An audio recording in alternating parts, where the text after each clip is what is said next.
And welcome back once again to the one and only Joe the Shirt's Off the Cuff. I am your host, Joe the Shirt, and this is my show, of course, Off the Cuff. Welcome, everybody. It is today, September 29th. It's Sunday. It's about 12:30 here on the West Coast. Thank you for listening. I know a lot of you have better things to be doing right now than listening to this little program. Some of you are going to church.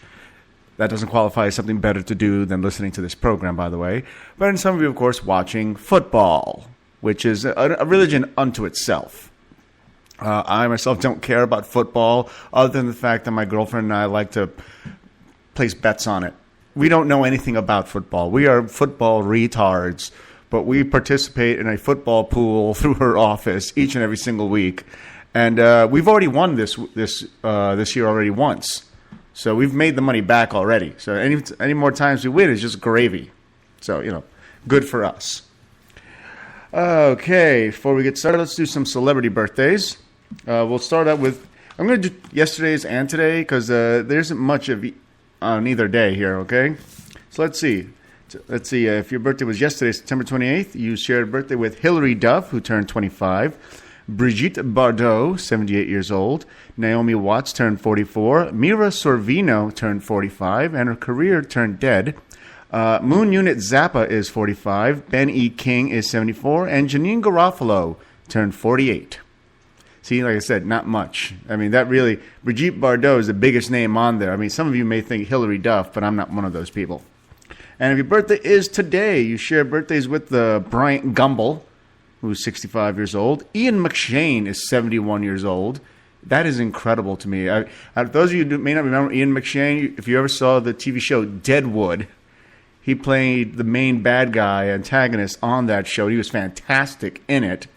Girlfriend and I, we have like every season of that show. It's fantastic. The fact that they canceled it due to production issues pisses me off because the show is very, very popular. In the world of comedy, Andrew Dice Clay turns 56. Zachary Levi is 33. Jerry Lee Lewis is still alive and 78 years old today. And the one and only Kevin Durant of the Oklahoma City Thunder is 25 years old. Now, I've done birthday shout-outs for my pal Craig the Rye Tie Mai Tai, and, of course, myself. And also, just this past week, a very dear friend of mine, my friend Cole from college, she turned... I'm not at liberty to speak as to her age. Much like my girlfriend. I won't tell you her age either. All right. All you need to know is that she's of age, and that's all you need to know. Anyway, what are we talking about today? I know that the title of the day's show is Why the Shirt Hates Alcoholics Anonymous. Excuse me while I have a sip of my beer.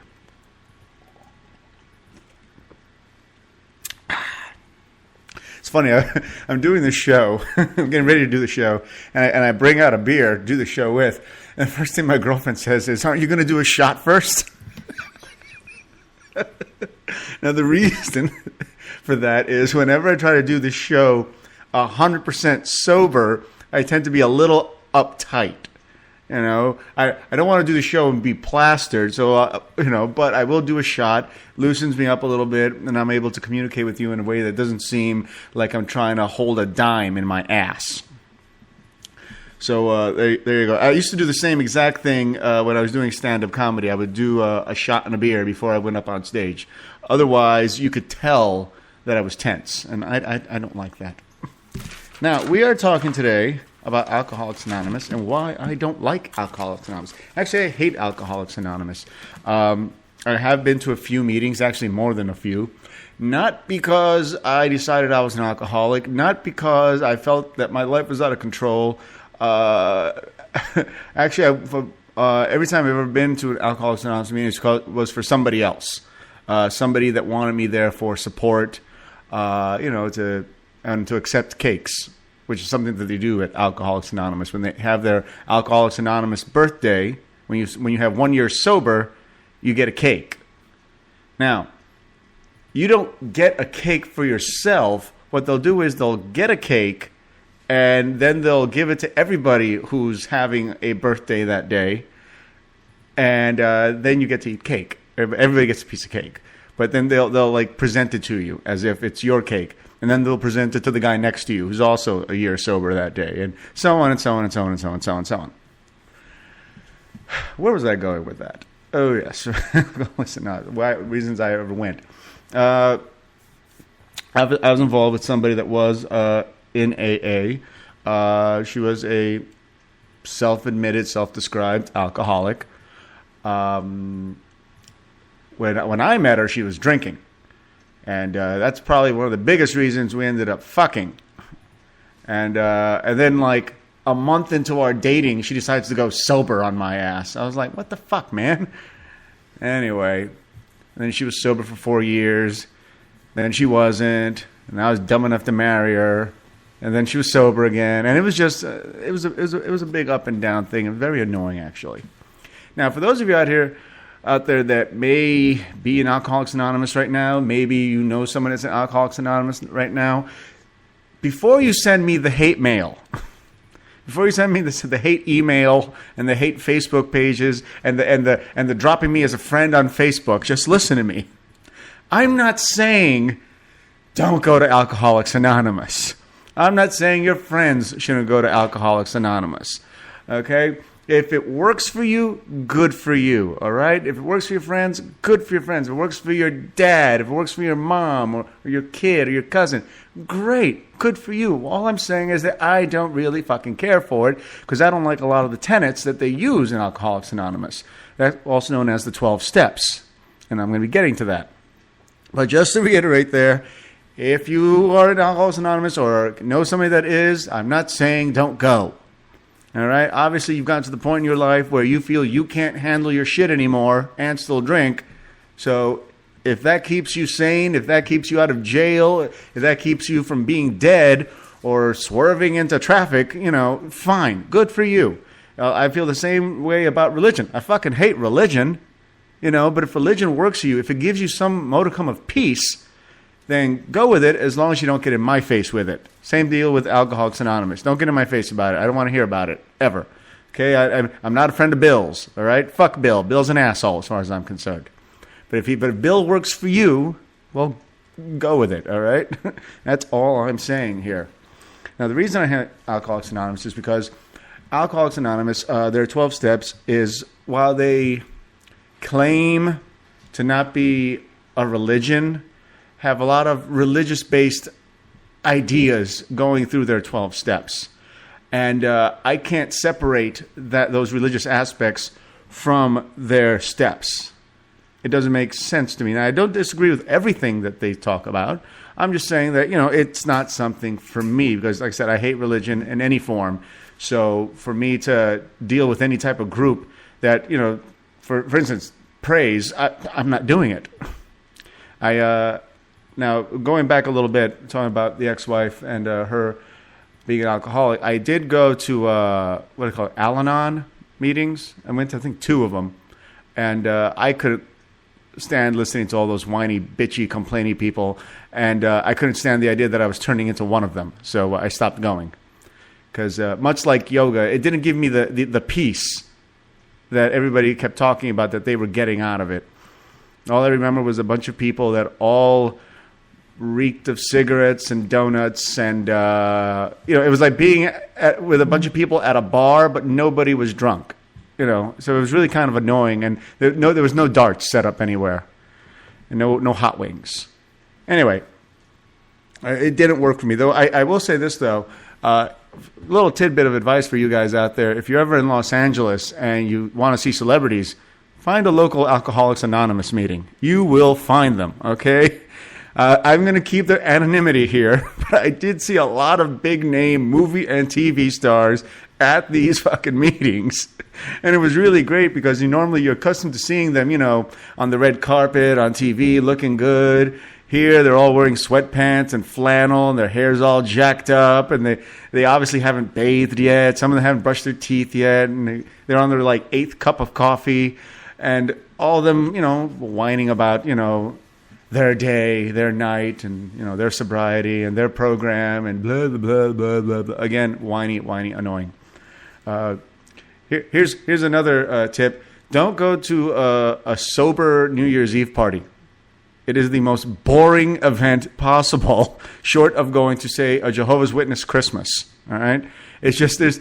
I went there once with the ex-wife. I went to a sober New Year's Eve party, and there was no alcohol, obviously. Just a lot of fried food, and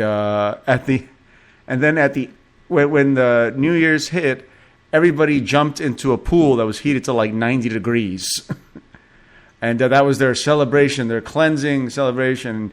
And contrary to what I told my wife back then, I didn't have any fucking fun. Okay, I was sober and still not getting laid on New Year's Eve. So yeah, that sucked. All right, so we. Do I want to get into the 12 steps right now this second? We're almost at break time. I know I'm teasing you guys. I am. I really am. But you know what? I'll do the first couple, and then we'll get back. We'll take a little break. Okay. The 12 steps of AA. And if you've ever been to an AA meeting, you know what I'm talking about. If you haven't been to an AA meeting, these are the steps that they go through, 1 through 12, to achieve not just their sobriety, but to get their life back together, to continue to function in their own lives, and to get themselves straight, with their world and other things. Let's do step 1 here. Step 1, we admit that we are powerless over alcohol, that our lives have become unmanageable. That's step 1. So first of all, you're admitting that you cannot control your shit. You cannot handle your booze at all, and your life turns to shit because of it. Okay, I can accept that. That's very positive. Addicts exist, okay? And, it's not just hardcore drugs. I mean, alcohol is a drug. It's a potent drug. And it's a drug that, if you do it long enough, it will kill you. It will fuck up your life. You will be surprised at how much time you can lose on a drinking binge. Okay, I've lost up to a week where it's just like, what the fuck happened? Where it's like I was still functioning, still, going to work, getting things done, but I don't remember the fucking week. Okay, but that's a rarity. Okay, we're talking about people that this is how they live their lives. This is how they function or cease to function. So, if you have to admit that, fine, go ahead.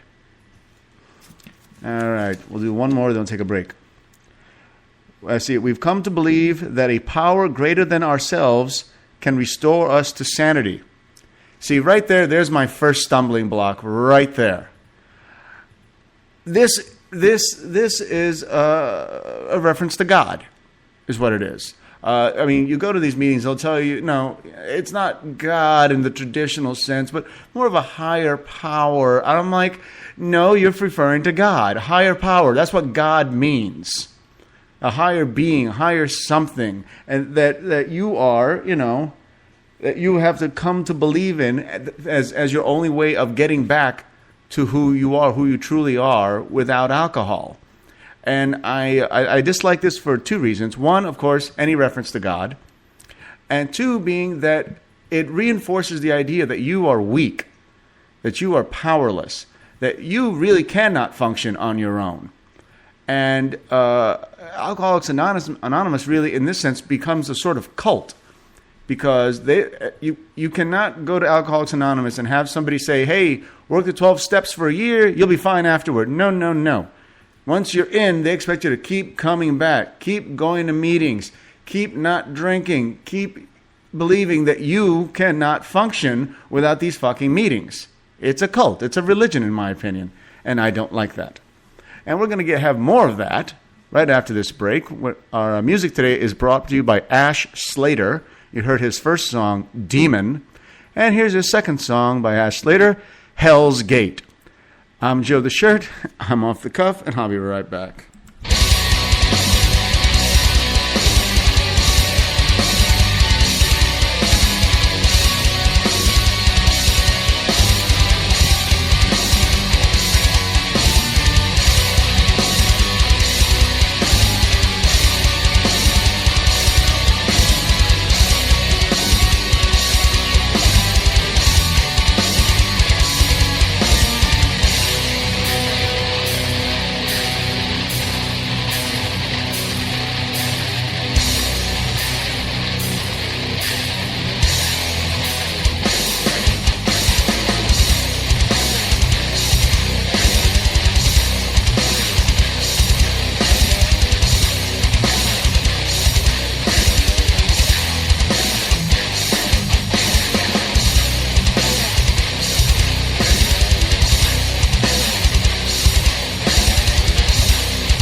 And Joe the Shirt is back once again. And this has been Hell's Gate by Ash Slater. I don't know. I think if you're going to come up with a song called Demon or Hell's Gate, maybe a tougher name than Ash Slater would be in order for you. I don't know. Okay, we are talking about why Joe the Shirt hates Alcoholics Anonymous. So once again, to make sure you're all clear here, if you currently are in Alcoholics Anonymous, you know somebody that is, and it's working for you or for them, please continue to do so. No one's telling you to quit. All right? I'm just sharing my opinion here. All right. Step 3. See, we made a decision to turn our will and our lives over to the care of God as we understand Him. Once again, reinforcing the idea that we are too weak to handle our own lives, reinforcing the idea of God. I love how they throw in as we understand Him. Okay, first of all, it's a reference to religion, a reference to God, and it's also sexist because apparently God's a he. You know, what if I believe in Gaia? I don't, but what if?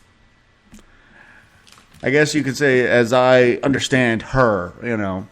But again, it's right back there, just reminding you, reinforcing the idea that you are weak and you need God.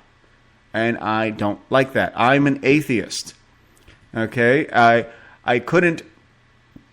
don't want to say in good conscience, go to AA. Like one day I decide that, you know what, I can't handle my shit anymore. I can't drink anymore. You know, I don't want to say in good conscience because, let's face facts, I don't really have much of one. But just on basic principle, I couldn't go to these meetings and deal with these people and the way that they do things. I'm sure that there are some programs out there that completely eliminate the concept of God. It's not that I'm so full of myself that I don't believe that there isn't a higher power. I'm quite sure there is. I'm higher up on the food chain than a bug. I'll step on a fucking bug. Hey, I'm fucking God as far as that bug is concerned. But, the bug doesn't care about me. And I don't care about the bug. And you know what? Maybe there is a higher power. Maybe there's really powerful, vast aliens out there. I don't think they give a shit about me. Honestly, I mean, really, one day, for all I know, they're going to put me in a jar with some holes on the lid, and just keep me on their shelf. That's how I see it.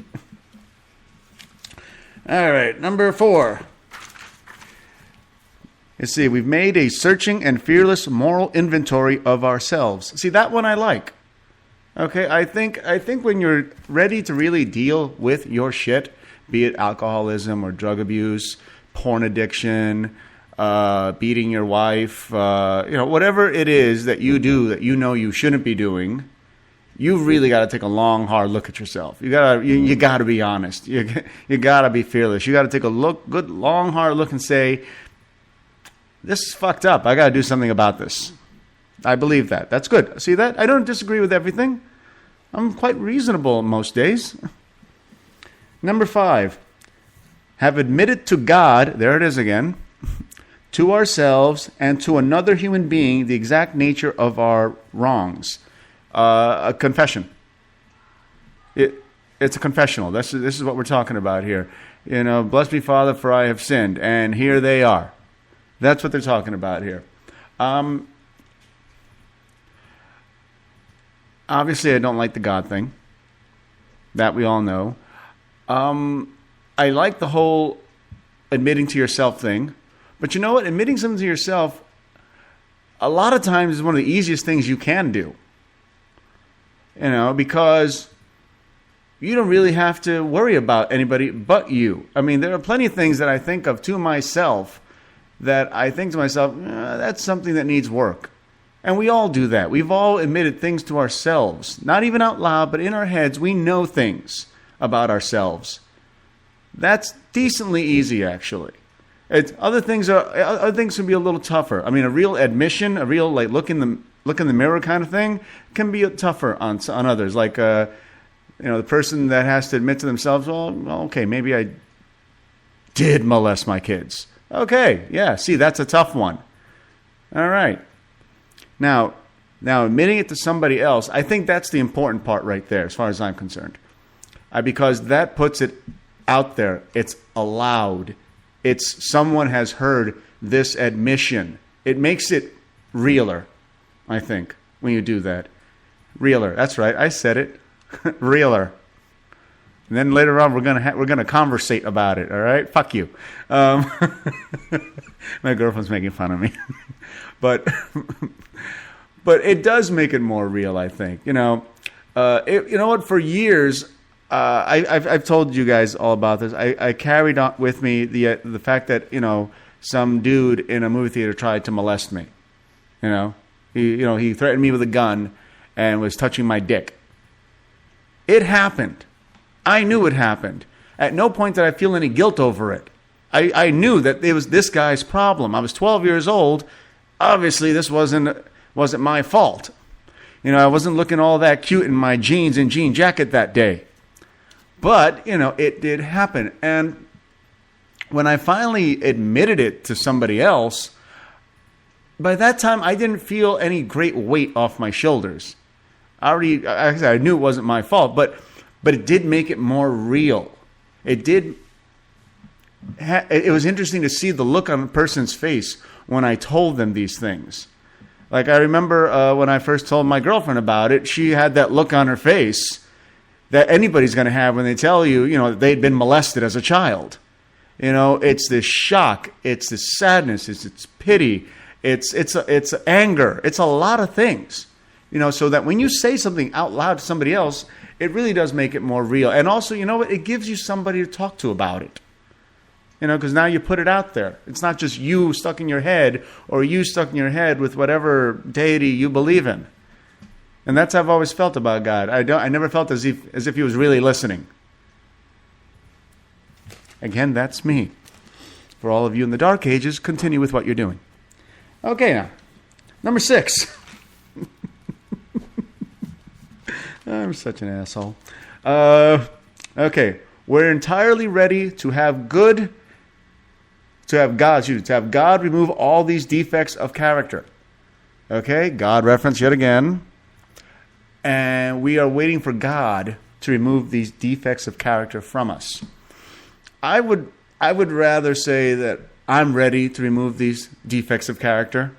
But the whole point of these 12 steps, besides, keeping you sober, is to show that you are powerless. Without God's help, you cannot achieve anything, is what they're saying.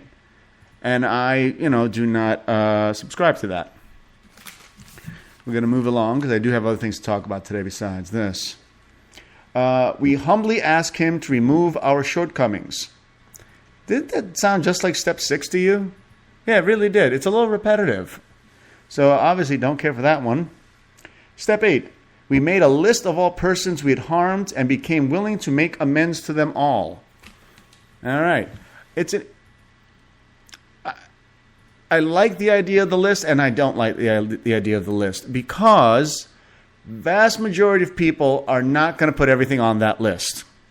I don't care who you are, who you think you are, who you think you've wronged or not wronged, because there's always going to be a part of you that doesn't believe that you did things that were wrong, things that were a shortcoming for you. Now, mind you, they only asked you to do this if you did these things while you were drinking. So if you were an asshole while you were completely sober, that's okay. But if you were a dickhead while you were drinking, that's wrong. Okay. So it's you know what? It's one of those things that, make the list. And a lot of times, I think a lot of times when you make these lists, you share these lists with other people, like your sponsor. You let them know what's on the list. My recommendation, if you're going to do this list, make the list and then have a real list. Maybe something that you can write down on paper that you can look at. Maybe rip up right afterwards. So you can really see something. So, because there's always going to be something you're not telling somebody.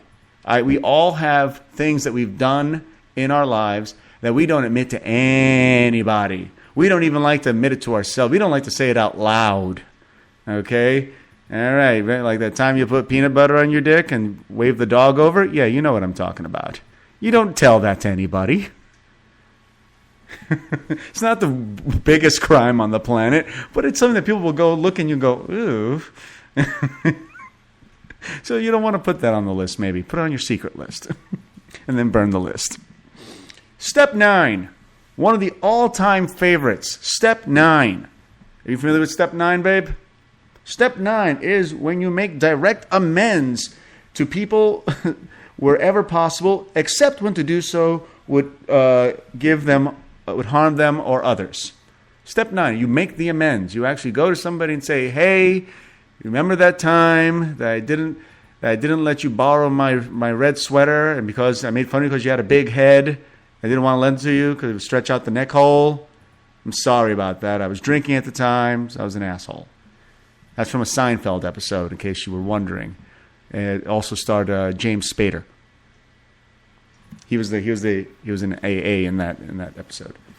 But it may be considered a trivial thing. You know, I like this, and I like that they put an amendment to it. Because, okay, let's say, excuse me, I need a little more drink of my beer here. God, that's good. That's nice. Anyway, back to the 12 steps. Step 9 is a great one because, you know, it helps to give you closure on a couple of fronts. You know, it helps you to know, it reinforces the idea that, okay, I did something wrong to this human being, and I want to apologize to them for it. They may not remember it. They may not even know that it existed, but I did this because I was drinking and I couldn't control myself. I couldn't manage my life, and I fucked up, and I want to apologize to them. Okay? It gives you a release. And it also, maybe it helps them find a little closure because maybe they've been resentful and angry about it for a long time, but they never talked to you about it. Maybe they just said, oh, you know what, he was just drunk that night, so I don't want to think about it. And I like the amendment they have here. Only do so if it does not harm them or others. Okay? I'll give you an example of what I'm talking about here. Let's say you slept with your best friend's wife. But she never told him. He doesn't know. Do not tell him you slept with his wife. That would harm him. That would harm her. And he might harm you. So I don't recommend that, okay? You know, when it seriously interferes with somebody else's life, you got to let that one go, all right? You know, maybe you want to admit to your ex-wife that you cheated on her. You know, maybe she probably already knows, but now you want to apologize for it. Okay, that's up to you. You know, she may decide to slam the door in your face and doesn't want to talk about it anymore until you go fuck yourself, but you have that out there. You have that option there. And we're going to take a break here, finish up the last 3 steps, and then move on to something else. I hope you've been enjoying the show. I know I have. I've been wanting to vent about Alcoholics Anonymous for quite the while because I hate them. And here's somebody I don't hate. It's Ash Slater and his next song, Abyss.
Once again, Joe's shirt is off the cuff.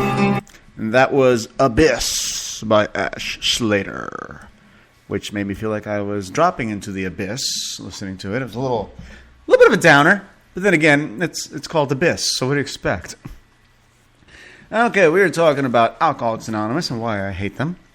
And one more time now, in case you weren't listening, if it works for you, keep going. If you're an Alcoholics Anonymous or someone you care about is an Alcoholics Anonymous and it works for them, good, go. I'm just telling you why I don't like it. All right? Much like religion. If it works for you, great. All right, step 10. Continue to take personal inventory, and when we are wrong, promptly admit to it. I don't like to admit that I'm wrong. I do when it's somebody that's important to me. Like if I do something and I know I'm wrong, I'm usually the first one to admit it to my girlfriend. And it's usually within like a few minutes where I'll just knowingly apologize to her because I know, okay, I stepped over the line on that one. Sometimes it might take me a half hour. If I'm really drunk, it might take me till the next day. But we've all been there, and I personally don't feel the need to admit my wrongdoings to everybody because I've always held very dearly to my heart, I'm a liar, I'm a cheat, and I'm a thief. I know these things about myself, so I'm not going to go around having this moral inventory ongoing in my life. I believe it's actually kind of self-defeating in a lot of ways. I feel that it just makes you feel bad all the time, and I don't want to feel that way. That's a nice thing about being a man. We are able to compartmentalize good and bad in our heads and not worry about the bad things as much. If you don't believe me, just watch Mad Men. Number 11. We have sought through prayer and meditation to improve our conscious contact with God, praying only for knowledge of His will for us and the power to carry out.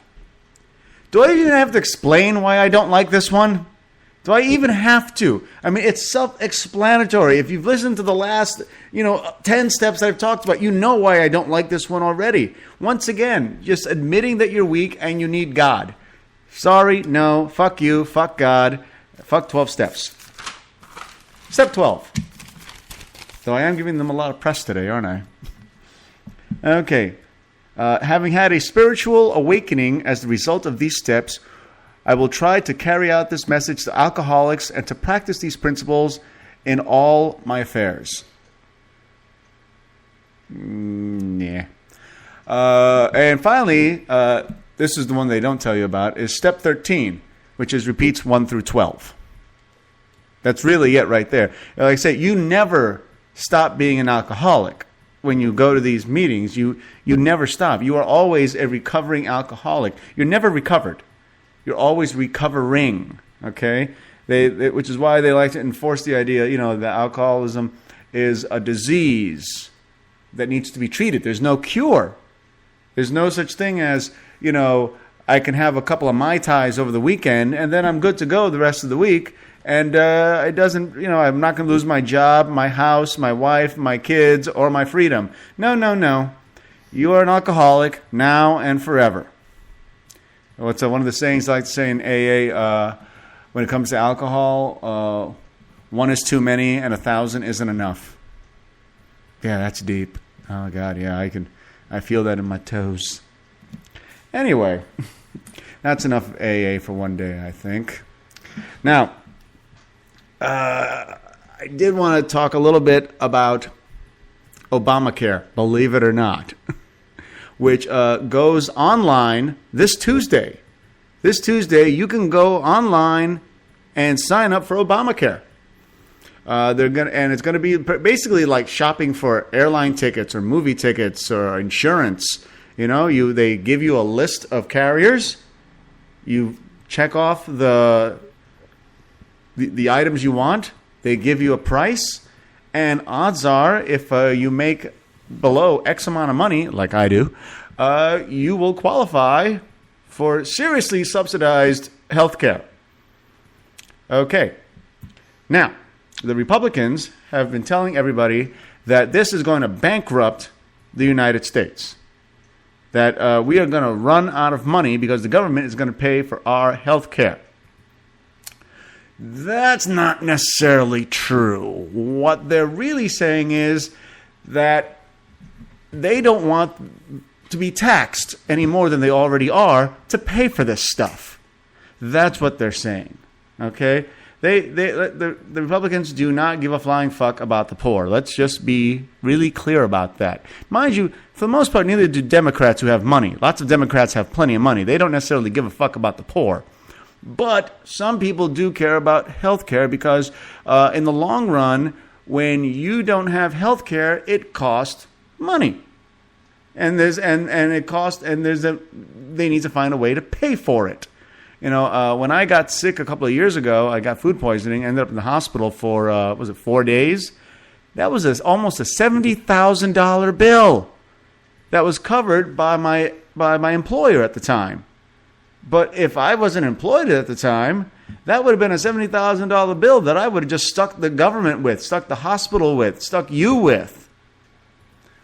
Now, yes, one way or another, the American people are paying for health care. And yes, I do believe that people that make more money really should pay more. Because 10% of a rich person's earnings doesn't really matter as much as 10% as a poor person's earnings. Not to the poor person.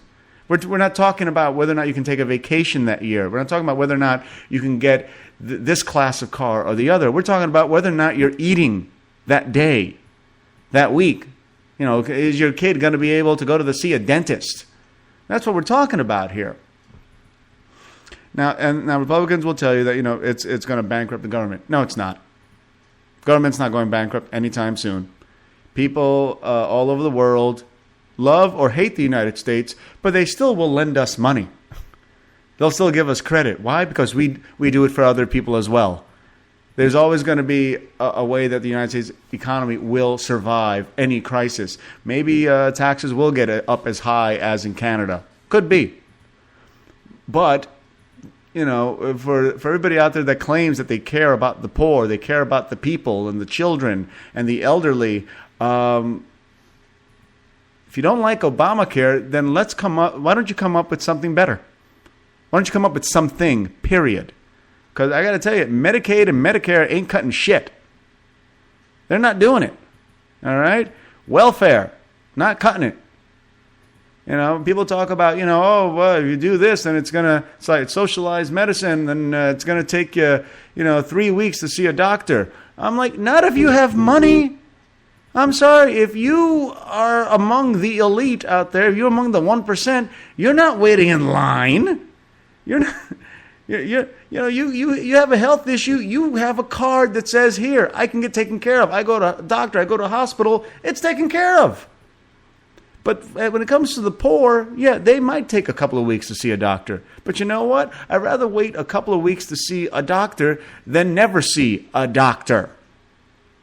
All right?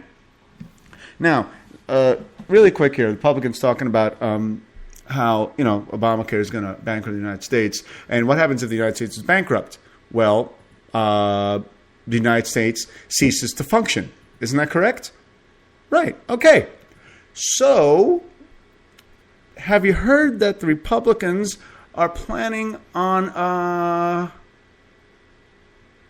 letting the United States government go out of business? Did you hear about this?